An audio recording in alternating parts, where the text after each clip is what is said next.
Yo, what's up mga kaleki? Magandang araw sa inyo. Isang gala video na naman ang gagawin natin.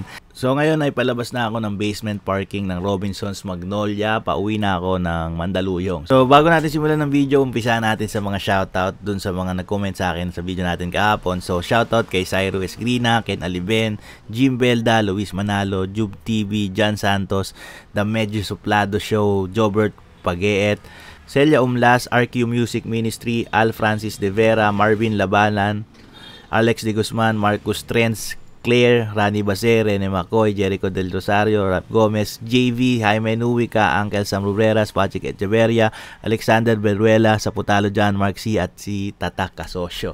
Ang dami nyo nag-comment. Thank you very much sa panonood. So ngayon, biyahe na tayo ulit. So bago naging Robinsons Place Magnolia to, bago to naging mall, dati tong Nestle Philippines.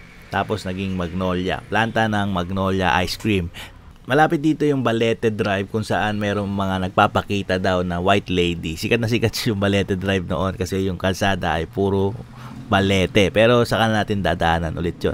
So pag kumanan ka dito, dyan ang Gilmore Station ng LRT2. Pero kakaliwa na tayo kasi pauwi na ako ng San Juan. Tapos dyan sa kanto rin na yan, dyan ang Gilmore IT Center kung saan ang bilihan ng iba't ibang mga computer parts. Pwede ka rin bumili ng mga iba't ibang mga electronic equipment or appliances. Doon ako bumili ng CCTV. So pag kumanan tayo dito tapos tumawid tayo ng Aurora Boulevard, makikita natin yung eskwela ng St. Paul, Quezon City. Pero kakaliwa na ako kasi pauwi na ako ng bahay namin.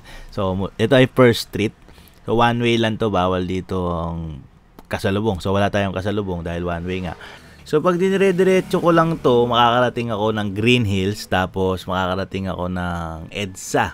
Doon sa EDSA Ortigas kung saan maraming nagrarally-rally noon, yung People Power doon ginaganap. Pero hindi tayo doon dadaan dahil kakanan na ako dito sa may kanto. Dahil matraffic doon. Pag dumiretso ako dyan, Santolan, ay sobrang traffic. So nakakagulat, meron ng G-liner dito. Hindi ko alam kung bakit may G-liner dyan. Pag kumaliwa ka, papuntang Cubao. Pag dumiretso ka, papuntang Green Hills. Pag kumanan ka, ay papuntang San Juan. So nakalimutan ko, pag kumaliwa ka pala, doon din yung Broadway, papunta doon yung studio ng Itbulaga dati. So hindi tayo nang pupunta, kumanan tayo, papunta tayong San Juan. Marami nang pinagbago dito, talagang sumikip na yung kalsada or dumami lang talaga yung mga sasakyan. Dati natatandaan ko, wala namang ganitong traffic nung bata ko, dire-diretso lang. Mabagal yung andar ng mga sasakyan pero walang ganitong heavy traffic. So pag rush hour, mahirap dito dumaan kasi matraffic dito kasi masikip yung kalsada. Tapos shortcutan nga to, marami kasing tagos-tagusan dito. So naka-green na yung traffic light, pwede na tayo dumire-diretso. Masikip yung kalsada para sa dalawang sasakyan, pero para sa isang sasakyan, ayos na siya eh. Parang alanganin na 2 lanes to eh. 1 lane pero parang 2 lanes. So andito na ako, naipit na ako sa may yellow box. Buti na lang nakago pa. So may parkingan kasi yan. So nata-traffic yung kanto. May mga establishment. So ito ay Barangay Ermitaño. Papasok na tayo ng San Juan. Tapos pag diretso natin to, Domingo tong kalsada na to, ang tagos nito, Pinaglabanan. Tapos Agora. Pero hindi na tayo pupunta ng Agora. Kakaliwa na ako dito sa may kanto ng Pinaglabanan. Kung saan sila naglaban-laban. Panahon pa ng mga Kastila yun. Nalimutan ko na yung istorya noon. Pero dito sila naglaban. Kaya nga tinawag yan na Pinaglabanan. So naalala ko, walang pasok kapag Pinaglabanan Day. Ibig sabihin, ginugunita yung araw ng paglalaban ng mga katipunero laban sa mga mananakop na Kastila. Espanyol yata. Panahon yata ng Kastila. Hindi na ako sure. Nalimutan ko na yung Hekasi. Hekasi ba yun? O history subject. Social studies. So dire-diretsuhin mo yan papuntang Agora.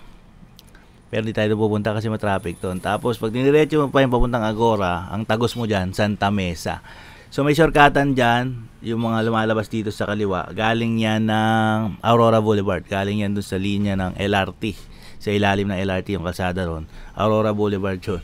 Diyan sila dumadaan. Minsan dyan din ako tumatagos. Pero galing tayo ng Robinson, kaya hindi tayo dyan lumabas. Minsan dadaanan natin yan. So, mali ang lane ko, nasa kanan ako. Dapat sa kaliwa ko kasi kakaliwa ko eh. Ito na yung kanto ng Pinaglabanan. Meron diyang Pinaglabanan Shrine. Meron diyang rebulto na Pinaglabanan. Hindi ko lang alam kung sino yung nasa rebulto.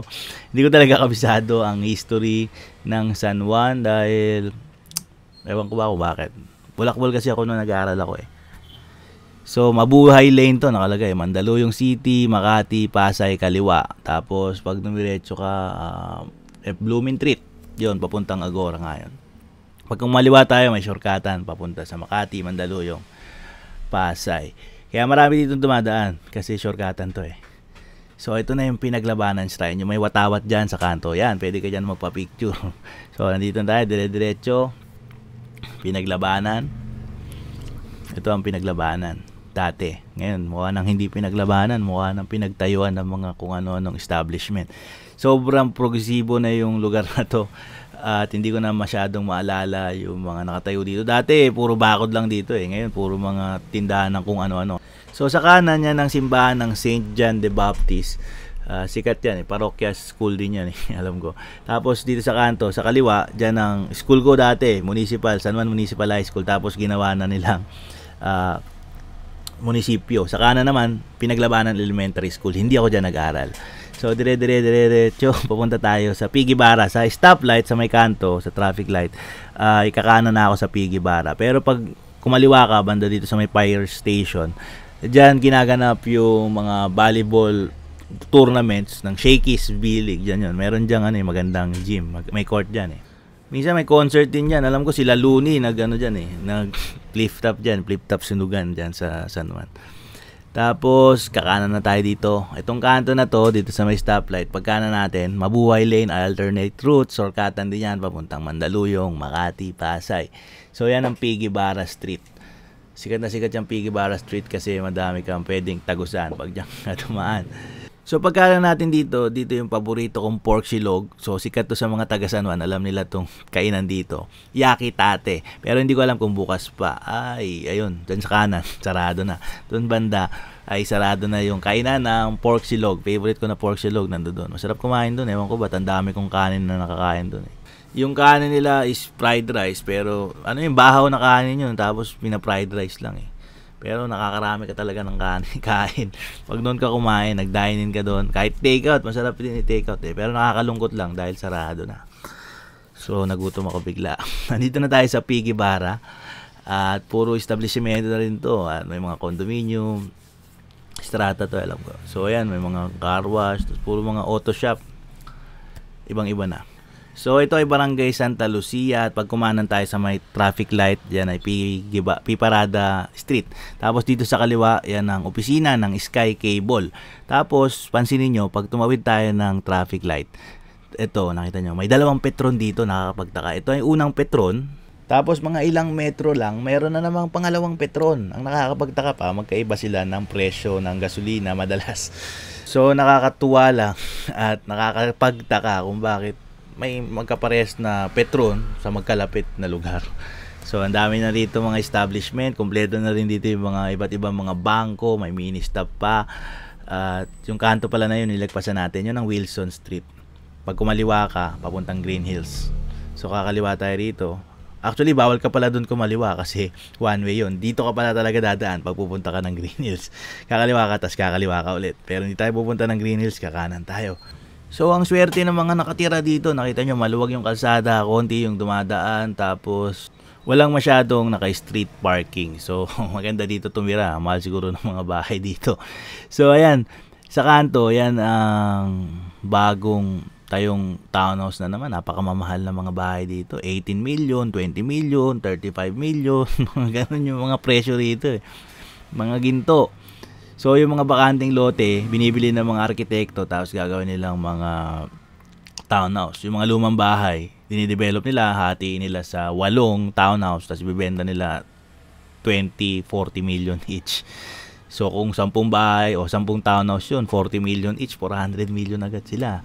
Gagastos lang sila ng 100, meron na silang 300 million. Ang sarap maging businessman, architect o negosyante. Pag meron kang puhunan na malaki talaga, marami kang maisip. Bumili ka rito ng mga lumang bahay, tapos tayuan mo ng townhouse, sigurado mahal mo mabibenta. So ngayon, ito, Mandaluyong na to eh, Shaw Boulevard na yan. So, sa tumbok na yan, nakita nyo yung KFC. Yan ang tapat niyan ay Pure Gold Liberty. Pure Gold Liberty Center. At itong kalsada na to ay Shaw Boulevard. So, yun ang shortcutan ko. Mabilis lang makauwi na ako ng Mandaluyong. Pag kumaliwa ka, papuntang Mega Mall. Pag kumanan ka, papuntang Acacia Lane, papuntang Kalentong yan. So, dito natin tatapusin ng video to. Maraming salamat sa panonood. Shoutout na ako kaninang umpisa. Kung gusto mo ma-shoutout, mag-comment ka lang at susubukan kong i-shoutout kita sa mga susunod natin na video. Thank you very much for watching. Hanggang sa muli. Paalam.